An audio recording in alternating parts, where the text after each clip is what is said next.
Traffic ಪೊಲೀಸರು ದುಡ್ಡು ವಸೂಲಿಗೆಂದೇ ನಿಲ್ತಾರೆ. ಅವರಿಗೆ ಕಿಂಚಿತ್ತು ದಯೆ ಕರುಣೆ ಅನ್ನುವುದು ಇಲ್ಲ ಅನ್ನುವ ಆಪಾದನೆ ಪ್ರತಿನಿತ್ಯ ಕೇಳಿಬರುತ್ತದೆ. ಆದರೆ ಯೂನಿಫಾರ್ಮ್ ಹಾಕಿದ ಪೊಲೀಸರ ಒಳಗೂ ಒಂದು ಕಾಳಜಿಯ ಹೃದಯ ಇದೆ ಅನ್ನುವುದಕ್ಕೆ ಈ ಒಂದು ವರದಿ ಉದಾಹರಣೆಯಾಗಿ ನಿಲ್ಲುತ್ತೆ. ಹೌದು, ಸಾರ್ವಜನಿಕರ ಬಗ್ಗೆ ವಿಶೇಷ ಮಾನವೀಯ ಕಾಳಜಿಯನ್ನು ಹೊಂದಿರುವಂತಹ ಪೊಲೀಸ್ ಕಾನ್ಸ್ಟೇಬಲ್ ಒಬ್ಬರು ವಾಹನ ಸವಾರರ ಕಷ್ಟವನ್ನು ಅರಿತು ಸ್ವತಃ ರಸ್ತೆಯ ಗುಂಡಿಯನ್ನ ಮುಚ್ಚಿ ಜನರ ಮನಗೆದ್ದಿದ್ದಾರೆ.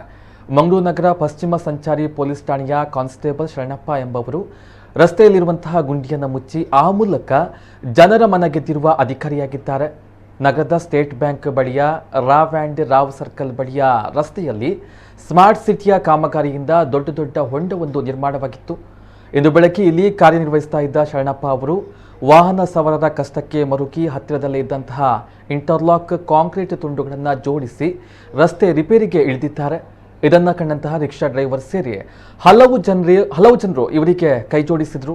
ಈ ಸಮಾಜಮುಖಿ ಕೆಲಸವನ್ನ ಸಾರ್ವಜನಿಕರೊಬ್ಬರು ಫೋಟೋ ತೆಗೆದು ಸಾಮಾಜಿಕ ಜಾಲತಾಣದಲ್ಲಿ ಹಂಚಿಕೊಂಡಿದ್ದಾರೆ. ಸದ್ಯ ಈ ಫೋಟೋ ವೈರಲ್ ಆಗಿದ್ದು ಶರಣಪ್ಪ ಅವರ ಸಮಾಜಮುಖಿ ಕಾರ್ಯಕ್ಕೆ ಸಾರ್ವಜನಿಕರು ಬೇಷ್ ಎಂದಿದ್ದಾರೆ.